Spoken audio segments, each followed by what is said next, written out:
Hi everyone, this is Tina with Dirt Therapy, and it is that time a month again where I am going to take you along with my garden tour.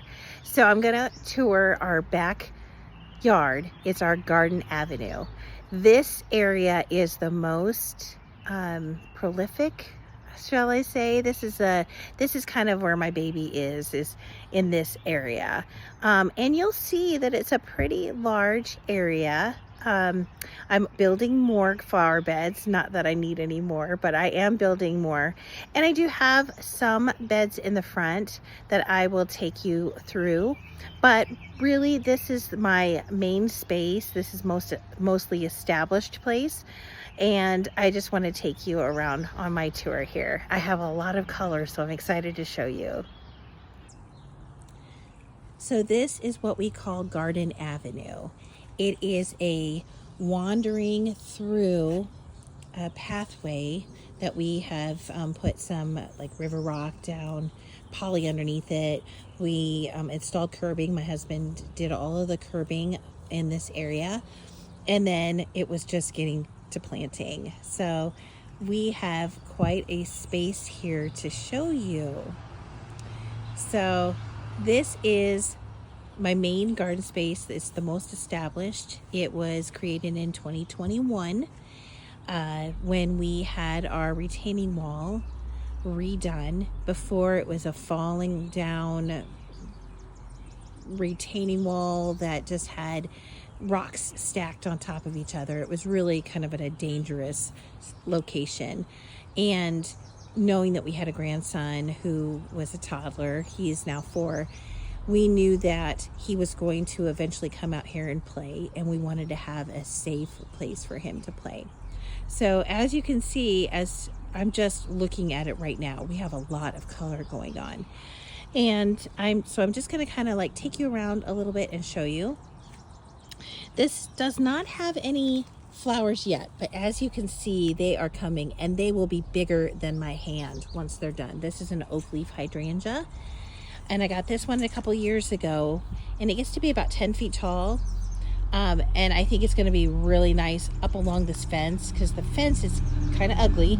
And until we can take these panels out and make this one consistent area. So this is our grapevine shady area with our fountain. And until I can like really clean up this area and make it more connected with the backyard, I'm gonna just let it go, and it'll have a really good time. So I am not going to go through every single flower, because we would be here all day long going through flowers, but I am going to at least focus on the things that are blooming. So first off, you see our dark purple irises. They are just gorgeous, and they are large. I mean, my hand next to it, it doesn't even do it justice. These are gorgeous, and I've got them kind of sprinkled throughout, and some are flopping over. I do need to stake some. We also have over here, we have different types of salvia. We have like a fuchsia pink salvia. I have purple in here. There's another fuchsia. They're not quite bloomed yet. And then I have a baptisia here. In fact, you can see the baptisia is about to start blooming. It's a purple color. So I really kind of adopted the name here as my purple garden, because as you can see, we've got the Globemaster alliums, we got more of the dark purple irises, and then the penstemon is almost at bloom time as well. You can see that they have some buds coming, and they're like a dainty pink color. So this is really going to be really showing off here soon with a whole bunch of purples and pink colors. So I'm gonna pan over here, and so this one is a little bit ahead of the other salvia. But what I love about this salvia is that even after it's done blooming, it has the seed heads stay kind of like a burgundy color, so it looks like it's blooming even when it's not blooming, and I just love that. We have another one over there that is getting ready to bloom, and then here are the sweet spires, the little Henrys, and they're also looking like they're getting ready to bloom. If you see like some of the old color, the old color on here, so this is the new green growth for the spring, and then this was the color that it turns in fall. It kind of transitions to a green color in the spring. So it is transitioning those leaves over to the green color. So it's kind of nice. You're just kind of seeing it transition as it goes. I got a calla lily. This is an annual here, but it's just gorgeous. I couldn't help myself putting it in this pot here. And then I'm gonna pan over here to these Globemaster alliums. These are always my showstopper. Anytime I have somebody come over here for a garden tour, they love these and are asking about them. And as you can see, also all the butterflies like them as well. They just love to land on them, and so more of the dark purple irises. And then so we start changing over to a little bit different color. I know these are kind of misplaced and I don't really have any other red in the garden, but the heucheras, they just do really great. I love the color contrast of them. I may move these to a different location in the front yard that better fits the color scheme, because these really don't fit, but they're still beautiful anyway. And then I have a little bit of geraniums. These are the hardy geraniums, and they're not quite blooming yet. They are close. The yellow ones that you see in there are not geraniums. I need to get in there and weed. That one is just a weed that we get. And then we have some more of the Globemaster allium. They're a little bit behind on their growth habit, but they will get their full ball here pretty soon. So they're just a little bit behind the other ones.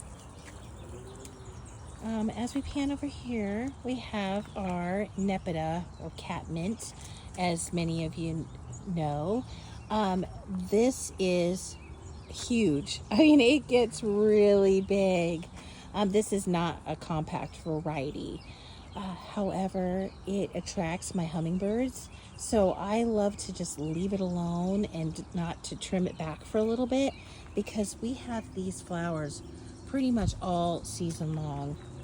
And so I will short up in a little while when the new growth starts, but for now I'm just leaving them alone, letting them be tall and go reach out as far as they want to, because yeah, they're a little crazy to say the least.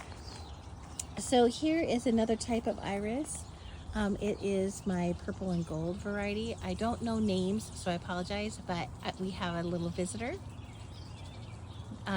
This is definitely the pollinator's dream over here, just because it will have the lavender with the salvias, the catmint, the irises, and they just love this area. That is their favorite area. I have this beautiful tree that I planted this year. This is an ornamental peach, and it's so pretty. It had beautiful pink flowers on it in the spring already, and it might have been because it was flushing, like it was forced flowers from the garden center. But I'll know more about when it actually blooms next year. But I love this burgundy color. It just really kind of makes everything stand out a little bit over here. Another one of the Nepetas. And I did just sprinkle some seeds left over from last year for marigolds. These are like a white marigold variety. So they're going to be blooming here in no time, very soon. Let's take you along where the showstopper in this section. My goodness, this is the Proven Winners Back to the Fuchsia Salvia. And as you can see, it is huge.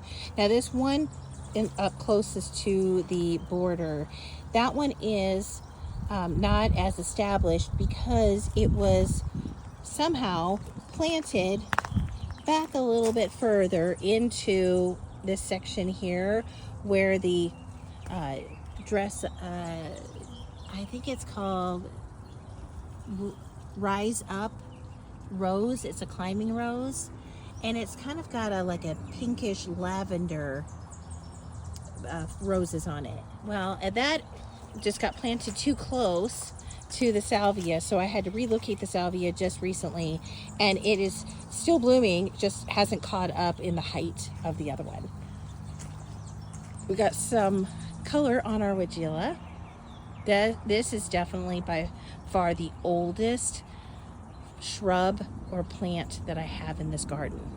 Now the irises are older too, don't get me wrong, but this is definitely the oldest thing in my garden. And when we had the retaining wall done, we put this weigela in a pot just to kind of keep it happy until it could come back in here.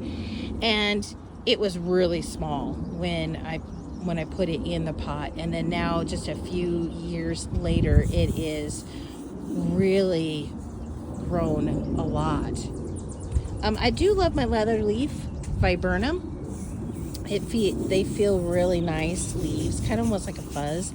They already bloomed for the season, they're done, but they get these like almost like a dogwood bloom top at the heads, kind of like the dogwoods is doing here, where it has like just some trace of the tops here.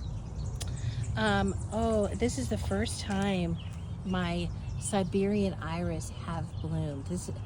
I've had them in this section for a few years now, and just nothing. I never got anything. They really had to establish themselves and be happy.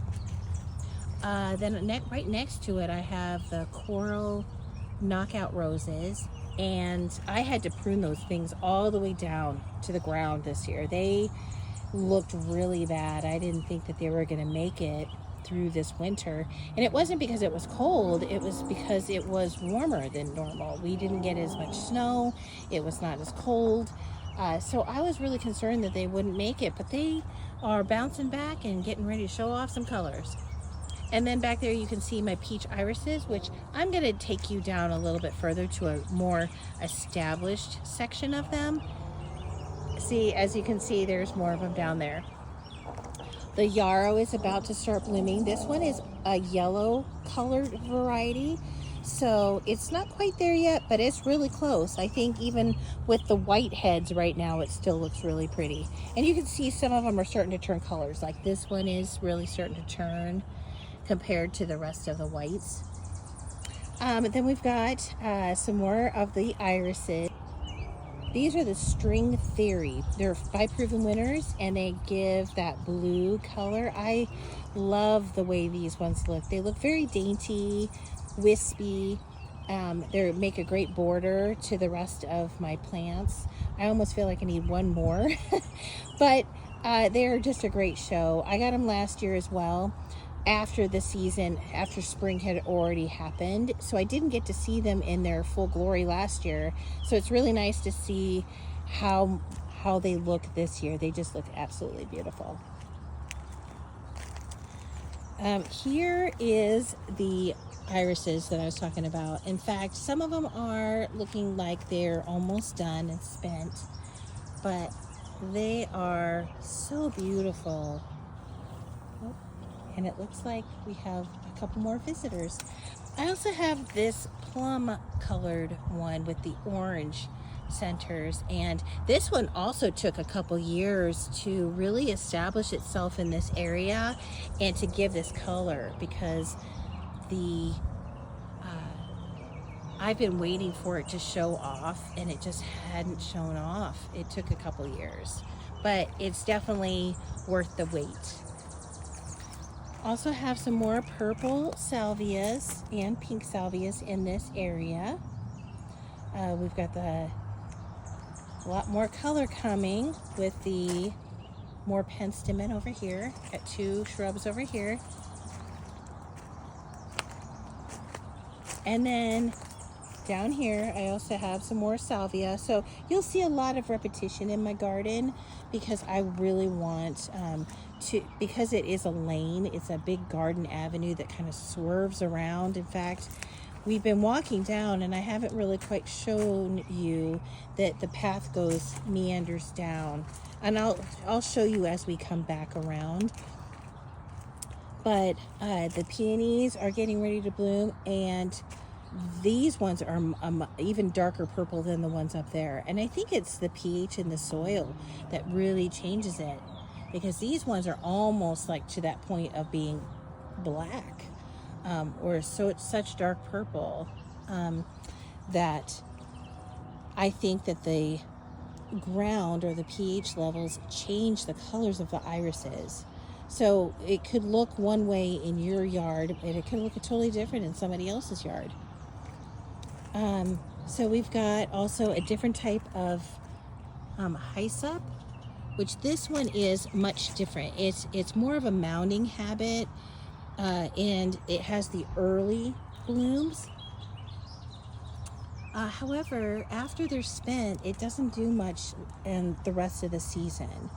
And that's okay, because we have other things that take over in this section. We've got the black-eyed Susans. We've got the Candy Crush. It gets berries on it. It's like a coral berry. You can see we have some peonies opening. We've got the mock orange that is getting ready to bud up as well. And we've got some hardy geraniums sprinkled throughout. We also have the lilies back there that will also show off some color in midsummer. And then we have a couple of the cat mints. These ones are the Cat's Pajamas by Proven Winners that are tucked in here. And I may move those ones out because I really want them to be able to have a place to show off. And I feel like maybe here they're kind of hidden too much. Maybe if I knock it out into this section here for now, and as the tree gets bigger, it's going to take time for this tree to get big. So maybe I can pop them in closer into the border of the bed versus being tucked back there, because they're just not seen like I would want them to be seen. We also have some of the color from the other heucheras that are trying to show off. Take you back this direction and I'll show you how this meanders. So as you can see right now, you can't really see the pathway that takes you to the front of the garden avenue, but as you start to curve around, you can really see the color from both directions. Oh gosh. So I was going to take you guys around here and show you this. This is the most amazing sight. This is my stunner right now. Isn't it pretty? All the bumbles are loving it too. This is my above and beyond climbing roses. So they start out a yellow color when they first open, and then they change out to a white. They smell so good. And then the backdrop against the peonies in the secret garden, it is stunning in here. And this all of these just opened up within the last couple days. It's such a beautiful show. And I didn't want to cut down or tie up this one. They're a little tricky to tie up. Their thorns are beasts. So I don't know if you can see them, but these thorns are huge. So it makes it really hard for me to get in there and tie them, especially when this is so much taller than I am. I even tried to pull out the ladder, and I just kept getting stuck on, my clothes were getting stuck on thorns, my gloves, I couldn't get close enough to the trellis to tie them up. So I just left it. It is perfectly fine. They are loving their life, so it shouldn't matter to me. But yeah, that is some of the things that we have going on. We have more construction projects coming up on the other side of the yard. I'm going to have some more garden space for flowers and for vegetables. I've also am working on this grassy area here. I have edged the grass around the boxwood hedge, and I am going to be edging out this section here,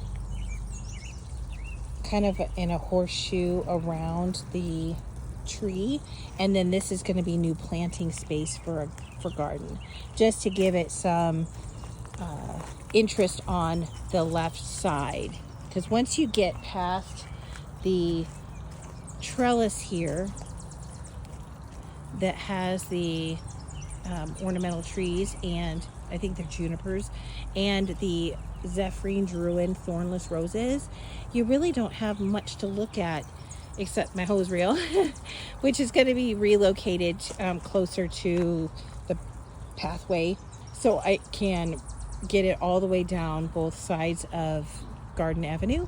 I can even get that to the hose link to the roses in the secret garden and the trees there.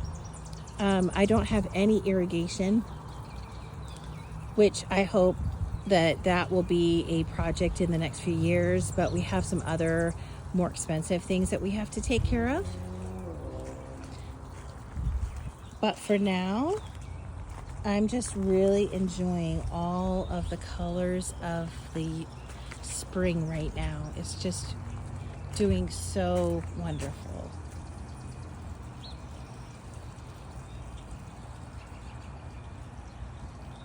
So that wraps up my garden tour for today. I hope that you enjoyed all of the purple flowers and anything that's not purple, since we have a lot of purple in our garden. But I really hope that you enjoyed it, and we'll see you next time. Bye-bye.